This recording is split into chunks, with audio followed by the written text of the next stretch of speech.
This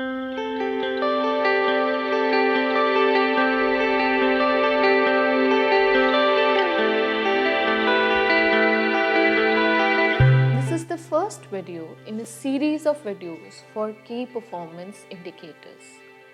In this video, we would be covering performance metrics for the merchandising department. Merchandising department basically talks to the buyers as well as to various other in-house departments and coordinates activities between them. Did you know 3/4 of the lead time is actually spent only in merchandising activities and only 1/4 of the time is used in production processes. Merchandising department basically is a network of activities which are dependent on each other. Therefore, a delay in one activity can result in a delay of all subsequent activities. Hence, the key performance for merchandising department depends on time. The objective is to do it right the first time. Delay in one activity in merchandising can result in a completely compressed production cycle, and the production processes needs to increase their production over time, hence resulting in huge amount of costs. Therefore, merchandising activities need to be measured in terms of speed and accuracy, adhering to the various company policy of various responses.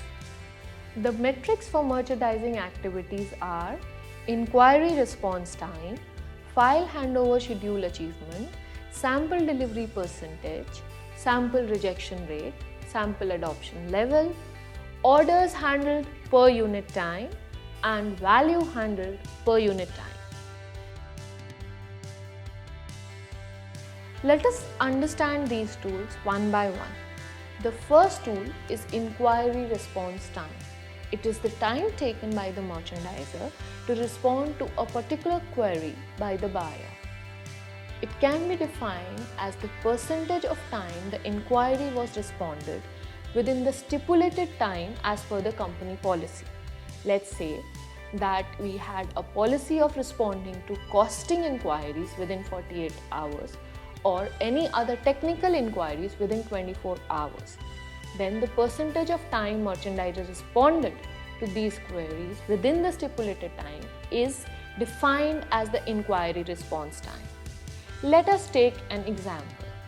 Let us say Rita, merchandiser, had 40 inquiries to respond within a month, and she did respond to 35 of them within time. So her inquiry response percentage is 85.7%. It's pretty good. But 5 times she did fail. It is important to analyze what were those 5 events. If 4 of them were all related to costing related inquiries, then it becomes important to analyze these activities and improve upon. The second metrics we discuss here is file handover schedule achievement. It is very important for a merchandiser to deliver the production files on a timely basis. This timely handover will ensure that the production plan does not get changed and starts on a particular date. File handover schedule is defined as the percentage of time a merchandiser delivers his files on time as compared to the total number of scheduled deliveries. File handover should happen as per the production plan on the exact date. Even a single day's delay can result in multiple issues. The file is considered handed over to the production only if all the activities of the merchandiser has been completed and it is ready for production. This can be measured over per week or a per month basis. Let's take an example to understand this. Let's say we have Rita, our merchandiser again, who had to hand over 10 production files in a month to the production department. But she managed to hand over only 8. This means she manages only 80% of her file handover schedule, which would have resulted in 20% of the orders being delayed or resulting into certain overtimes. As compared to, let's say, another factory who has a file handover schedule achievement of 60% can have major delays, and it is important to analyze the reason for these delays. And if these delays are external, let's say because of buyer changes at the last minute, certain actions can be taken to install rules and ensure that the file handover schedule is matched every week or every month, and a cost is controlled here. The next performance metrics is sample delivery percentage. It is defined as the percentage of samples that were sent on time out of the total number of samples that a merchandiser was supposed to send in a particular time period. Based on this, you can judge a merchandiser's performance, and a good delivery record of samples can ensure future business as well as timely deliveries of file handover later on. Let us take a simple example. Let's say Rita had to send 10 samples in a month, and she was able to make each and every schedule within the stipulated 4 days time. Therefore, her sample delivery record is 100%. It is a very essential parameter for the performance of a merchandiser. The next metric to discuss is sample rejection rate. Total number of samples that are rejected out of the samples sent to the buyer gives us the percentage of sample rejection rate. It is a very important indicator of the pattern maker's ability to create right patterns and the ability of the merchandiser to interpret the tech pack correctly. This is an important metric both at the buyer's end as well as the manufacturer's end. A very small sample rejection rate can result in shortening of the development cycle as well as instilling confidence in the buyer to ensure better orders and more number of orders in future.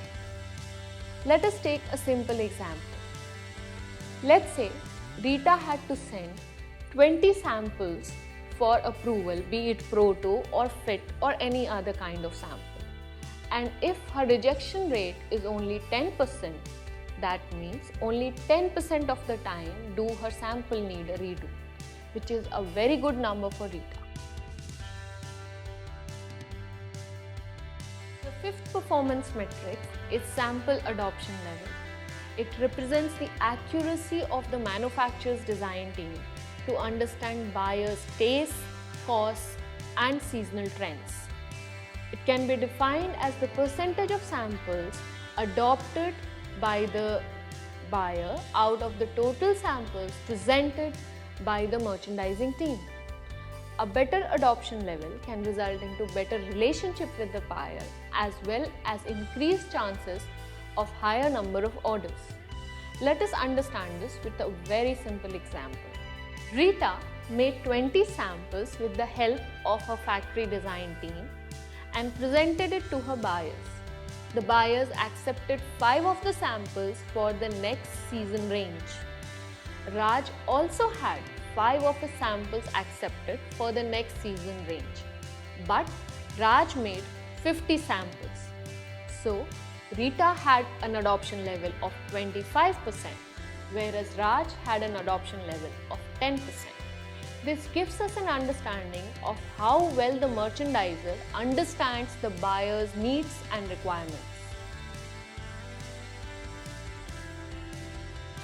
The sixth performance metric is orders handled per unit time. It defines as number of orders handled by a merchandiser in a certain period of time, let's say a month, a season, or a year. It represents the amount of work done by the merchandiser to execute an order. An order being big or small requires similar amount of sampling exercises to be executed to complete that particular order. This is used to measure the workload and performance of a merchandiser. Let us take a simple example.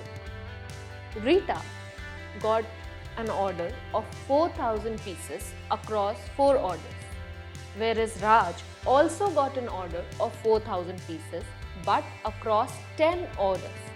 So Raj actually had to do a lot more work for sampling etc. for 10 orders than Rita. The last performance measurement tool that we have to discuss in this video is value handled per unit time. This metric assesses the business in terms of value that a merchandiser brings to the company. Factories use this metrics to assess the performance of the merchandiser because the dollar value that the merchandiser brings adds directly to their revenue stream. This is the most popular metric being used by the industry to evaluate a merchandiser's performance. Let us take a simple example here.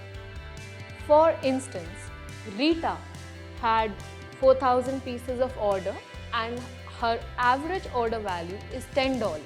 So she brought $40,000 worth of business for her company. And Raj had an average value of his orders as $6. So Raj brought $24,000 worth of business for his company. So although Raj did a lot more job of sampling 10 orders across 4,000 pieces, but Rita got a lot more business for the company. It's a very important metric to see which buyer is more valuable for the company in terms of the dollar value and the revenue stream it adds to the company's performance. In this video, we learned about 7 performance measurement tools for the merchandising department. If you want to know about more such videos, do subscribe to our channel and you would be able to see the upcoming videos for various performance metrics. If you would like us to cover some particular topic, please do give us ideas in the comment section, and if you enjoyed the video, please do like it. Thank you.